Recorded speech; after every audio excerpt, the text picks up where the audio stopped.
नमस्कार दोस्तों, मैं अविनाश कुमार एजुकेशन वाले में आपका बहुत बहुत स्वागत करता हूं और आशा करता हूं कि आप सभी लोग अपनी पढ़ाई पूरी मेहनत और लगन के साथ कर रहे होंगे। दोस्तों, आज हम अपने इस वीडियो में पढ़ाएंगे सिंधु सभ्यता से जो रिलेटेड सभी टॉपिक हैं उनको पढ़ाएंगे और उनसे रिलेटेड जो भी एग्जाम में क्वेश्चन बनते हैं उन क्वेश्चनों की भी चर्चा करेंगे। ठीक है, तो आप इस वीडियो के साथ बने रहिए, इस क्लास के साथ बने रहिए। ठीक है, आपसे वादा है कि सिंधु सभ्यता से रिलेटेड जो भी क्वेश्चन एग्जाम में होगा हमारी इस वीडियो से छूटेगा नहीं। ठीक है, तो आप लोग बस अपने धैर्य बना के और हमारी वीडियो के साथ बने रहिए। ठीक है, चलिए स्टार्ट करते हैं दोस्तों हम अपनी क्लास। ठीक है, देखिए सबसे पहले है सिंधु सिंधु घाटी सभ्यता जो है वो उसका थोड़ा सा बेसिक स्ट्रक्चर के बारे में चर्चा कर लेते हैं। सिंधु घाटी सभ्यता जो है वो उसकी खोज कब हुई है तो सन 1921 में। ठीक है, सन 1921 में एक वैज्ञानिक थे जिन्हें एक वैज्ञानिक कह लो या फिर जो है सर्वेक्षण करता कह लो, पुरातत्वविद कह लो। ठीक है, जो सर्वेक्षण जो इतिहास के बारे में खोज करता है उन्हें कहते हैं पुरातत्वविद। ठीक है, और जो साइंस के बारे में खोज करते हैं उन्हें साइंटिस्ट कहते हैं, वैज्ञानिक करते हैं। तो फिर एक राय बहादुर साहनी थे। ठीक है, वो पुरातत्वविद थे यानी इतिहासकार थे। तो उन्होंने 1921 में जो है ना इस सभ्यता की खोज की। ठीक है, 1921 में इस सभ्यता की खोज की और तब से जो है इस सभ्यता के बारे में आगे इतिहासकार जो है और इसकी खोज करें, उन्होंने और खोज किया और फिर उसके बारे में जो है और जानकारियां हासिल की है। ठीक है, और देख लेते हैं इसकी शुरुआत कर लेते हैं। सबसे पहले देखिए इसकी जो तिथि है, सिंधु घाटी सभ्यता की जो तिथि मानी गई है वो सन 2400 ईसा पूर्व से लेकर कितना 1700 ईसा पूर्व के बीच में मानी गई है। ईसा पूर्व जानते हैं आप कि ईसा मसीह जो थे उनके जन्म से पहले का जो भी समय होता है उसे ईसा पूर्व कहते हैं और उनके जन्म के समय के बाद का जो भी समय होता है उसे ईसवी कहते हैं। ठीक है, तो यहाँ पे ईसा पूर्व है। ठीक है दोस्तों, ईसा पूर्व है। तो सन 2400 से लेकर सन 2400 ईसा पूर्व से लेकर 1700 ईसा पूर्व के बीच यानी लगभग 600-700 साल तक का काल जो है इस बीच में ये सिंधु घाटी सभ्यता का हमें देखने को इसका विकास या फिर सिंधु घाटी सभ्यता जो है ये देखने को मिलते हैं 600-700 सालों के बीच में। ठीक है दोस्तों, आप देख लेते हैं और इसकी शेप देख लेते हैं। इसकी जो शेप है देखिए ये बना हुआ तो वैसे चतुर्भुजाकार में यानी रेक्टेंगुलर में है, लेकिन इसे किताबों में त्रिभुजाकार लिखा हुआ है। देखिए सबसे ऐसे बना हुआ है ये, इसकी शेप जो है ना ऐसे है। ठीक है दोस्तों, ऐसे इसकी शेप है, देखने में आपको चतुर्भुजाकार है लेकिन किताबों में इसके लिए जो है त्रिभुजाकार वर्ड यूज किया गया, त्रिभुजाकार शेप में किया गया है। देखिए इधर की साइड आपको पड़ता है बलूचिस्तान। ठीक है, इधर की साइड पड़ता है बलूचिस्तान, पश्चिम जो पाकिस्तान का एरिया है वो पड़ता है। इधर की साइड पड़ता है कश्मीर का उत्तर में है और नीचे इधर की साइड पड़ता है आलमगीरपुर यानी जो है उत्तर प्रदेश का कुछ एरिया है और इधर की साइड में महाराष्ट्र का कुछ एरिया है। तो अगर देखा जाए तो वास्तविक रूप में ये चतुर्भुजाकार ही है। ठीक है दोस्तों, बट कुछ किताबों में से त्रिभुजाकार भी पढ़ते हैं। ऐसे ट्राइंगल इसकी शेप बनाई जाती है। ठीक है, एक शेप और मैं बना देता हूँ, ऐसे ट्राइंगल इसकी ट्रायंगुलर शेप ऐसे बनाई जाती है, त्रिभुजाकार इस हिसाब से। लेकिन अगर इस हिसाब से बनाएंगे तो कुछ एरिया ऐसे छूट जाता है जैसे बलूचिस्तान वाला एरिया है। ठीक है दोस्तों, तो आप लोग इस हिसाब से देख लेना। अगर त्रिभुजाकार अगर वैसे में पूछा जाए कि किस आकार में तो त्रिभुजाकार बताना है, बट अगर डेफिनेशन के हिसाब से बताया जाए तो इस हिसाब से डेफिनेशन आपको बतानी है। ठीक है दोस्तों, ये दोनों आशा है कि ये दोनों बातें आप समझ गए होंगे। ठीक है दोस्तों, इसका जो शेप भी मैंने उस पर बता दिया, उसकी भी चर्चा कर लिया शेप की और क्या कहते हैं। ठीक, किताबों में आप देख लेते हैं। देखिए उसके बाद लिखा है यहाँ पे कि प्रथम जो खोज करते हैं। देखिए अभी मैंने बताया ना कि अभी राय बहादुर दयाराम साहनी।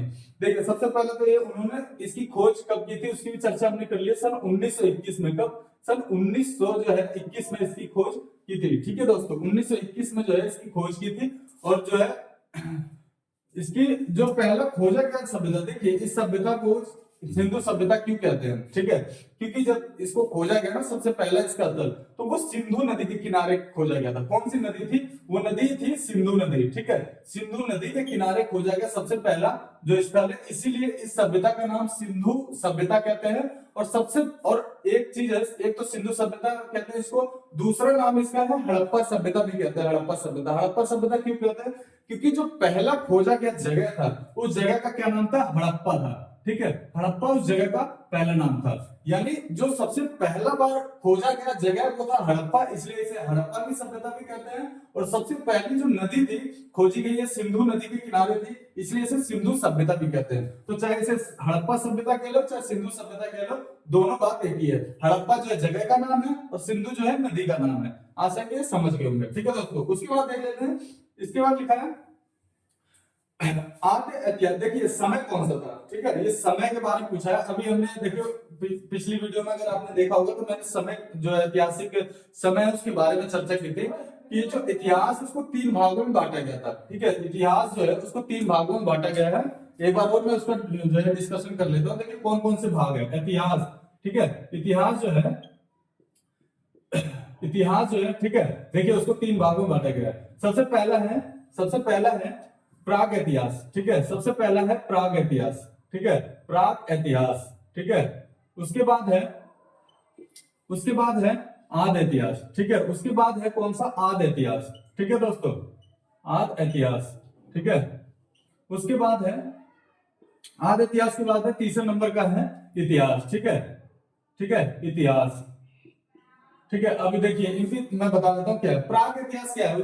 पिछली वीडियो में भी मैंने बताया था दोस्तों कि प्राग इतिहास उसे कहते हैं जिसमें जो चीजें मिली हुई हैं उस पर कोई लिखावट नहीं है, कोई भी लिखित प्रमाण नहीं है, ठीक है, लिखित प्रमाण नहीं, लिखित प्रमाण नहीं, ठीक है, कोई भी लिखित प्रमाण जो है उस पर नहीं है। यानी कोई भी जो भी मिट्टी के बर्तन मिले हैं, जो भी कंकाल मिले हैं, जो भी क्या कहते हैं कि सामग्री मिली है, जो पुरानी चीजें मिली है प्राचीन चीजों पे, तो उसमें कोई भी लिखित प्रमाण नहीं है, लिखा हुआ कुछ भी नहीं है, ठीक है, उपलब्ध नहीं है उसमें कोई भी साक्ष्य। उसमें क्या हुआ है, उसमें सिर्फ चित्र बनाया गया है, सिर्फ जो है पेंटिंग बनाई गई है, उसी पेंटिंग के आधार पर उसका जो है वर्णन करते हैं। तो ऐसे समय को जिसमें हमें सिर्फ जो है बर्तन मिले हैं, सिर्फ साक्ष्य मिले हैं, उन साक्ष्यों पे कोई लिखावट उपलब्ध नहीं है, तो उस काल को कहते हैं प्राग इतिहास या प्री हिस्टोरिक, ठीक है, प्री हिस्टोरिक। उसके बाद है आद्य इतिहास, ठीक है, इसे कहते हैं प्रोटो हिस्टोरिक। यानी इस काल में क्या है, जो बर्तन मिले हैं या जो साक्ष्य मिले हैं ना, उस पर लिखावट भी है, ठीक है, उस पर क्या है, लिखित साक्ष्य भी है। इस पे मैं लिख देता हूं लिखित साक्ष्य, ठीक है, लिखित साक्ष्य जो है उपलब्ध है, ठीक है, उपलब्ध है। लेकिन क्या है इसमें, देखिए इसमें लिखित साक्ष्य उपलब्ध तो है बट इसको हमने पढ़ नहीं पाया है, ठीक है, ये पढ़े नहीं जा सके हैं। उसके बाद है ये देखिए तीसरा है लिखित साक्ष्य उपलब्ध भी है और इनको पढ़े भी जा सके। तो इस काल को क्या कहते हैं, इतिहास कहते हैं, ठीक है, लिखित साक्ष्य जो है उपलब्ध है और इनको जो है पढ़ने में सक्षम है, ठीक है, पढ़ने में सक्षम भी है हम लोग, ठीक है।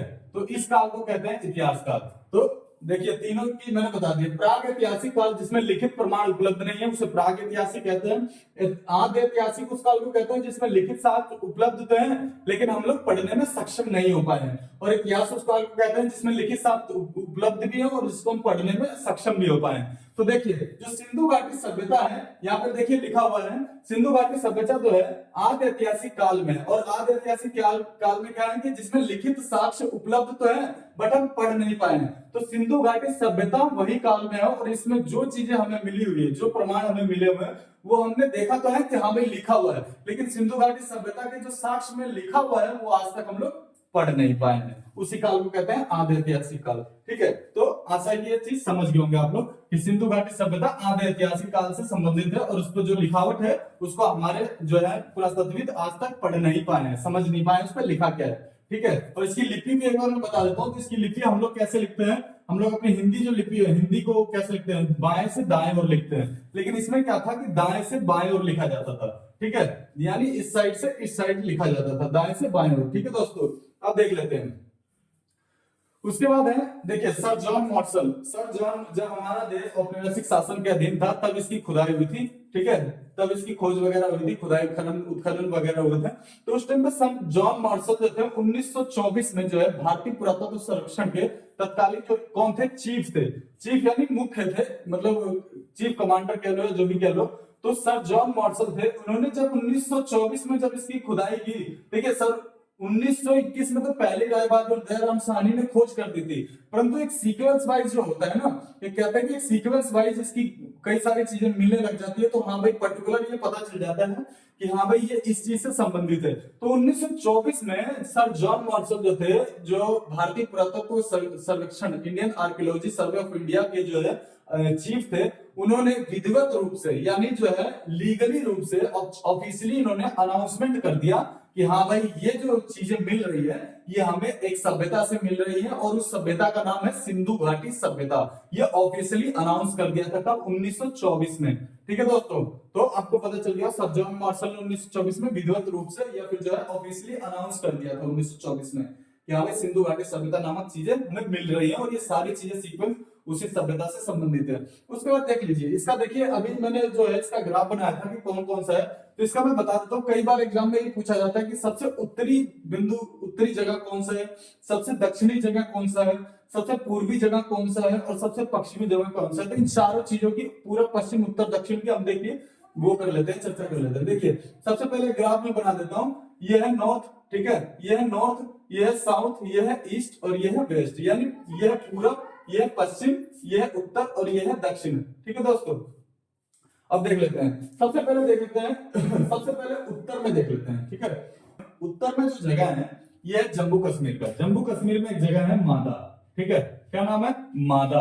और ये किस नदी के किनारे स्थित है, तो ये जो है चिनाब नदी के किनारे स्थित है। एक नदी बहती है चिनाब, उस नदी के किनारे स्थित है, ये जगह है मादा। तो हड़प्पा सभ्यता का सबसे उत्तरी बिंदु, सबसे उत्तर में जो है सबसे ऊपर में वो है मादा, और वो किस नदी के किनारे स्थित है, वो चिनाब नदी के किनारे स्थित है। ठीक है, अब देख लेते हैं सबसे उत्तर की बात कर लिया, अब देख लेते दक्षिण की।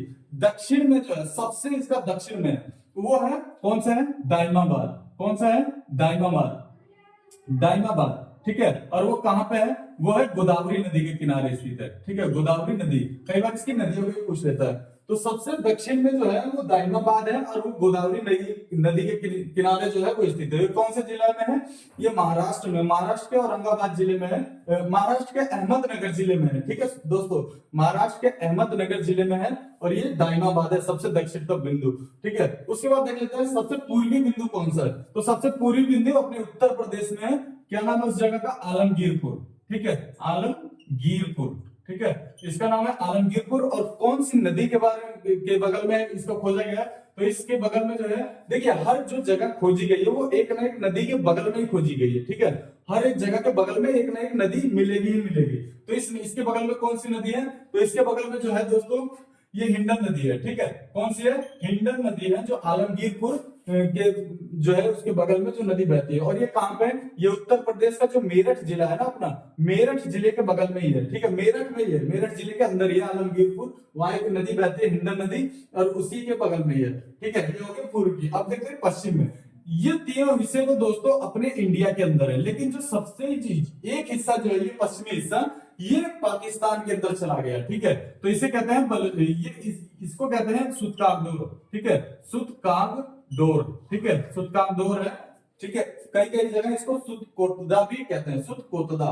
ठीक है, लेकिन इसका देखिए रियल नाम जो है सुतकागडोर है। और इसके बगल में जो इसकी नदी कौन सी है, तो ये है दास्क नदी। ठीक है दोस्तों, इसकी नदी कौन सी है, दास्क नदी। तो देखिए ये चारों चीजों को मैंने बता दिया, एक बार और मैं रिवाइज कर देता हूं। ठीक है दोस्तों, देखिए सबसे उत्तर में है मादा।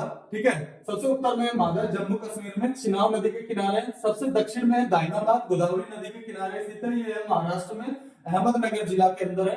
ठीक है, सबसे पूर्व में है आलमगीरपुर और हिंडन नदी के किनारे स्थित है, यह उत्तर प्रदेश के मेरठ जिला के अंदर है। ठीक है, आलमगीरपुर हिंडन नदी के किनारे है। और सबसे पश्चिमी जो इसका जो जगह है वो है सुतकागडोर, जो दक्षिणी जो वो सुतकागडोर है, और जो नदी है वो है दास्क नदी। ठीक है, दास्क नदी के किनारे स्थित है। और ये कहां पे है, जो पाकिस्तान का एक प्रांत है बलूचिस्तान, उसके दक्षिण भाग में यानी साउथ भाग में है, ये दक्षिणी बलूचिस्तान के एरिया में है। ठीक है, सुतकागडोर। तो ये चारों चीजों की हमने चर्चा कर ली है। ठीक है दोस्तों, अब आपने देख लिए ये सब की चर्चा हमने कर दी है। ठीक है, और आशा करता हूँ कि आपको ये वीडियो अच्छी लगी होगी। ज्यादा से ज्यादा लोगों के पास इसको शेयर कर दीजिए। ठीक है, और इसको वीडियो अच्छी लगी हो तो लाइक कर दीजिए और सब्सक्राइब कर लीजिए, ताकि आने वाली जो है नॉलेज आपको मिल सके। ठीक है, नमस्कार।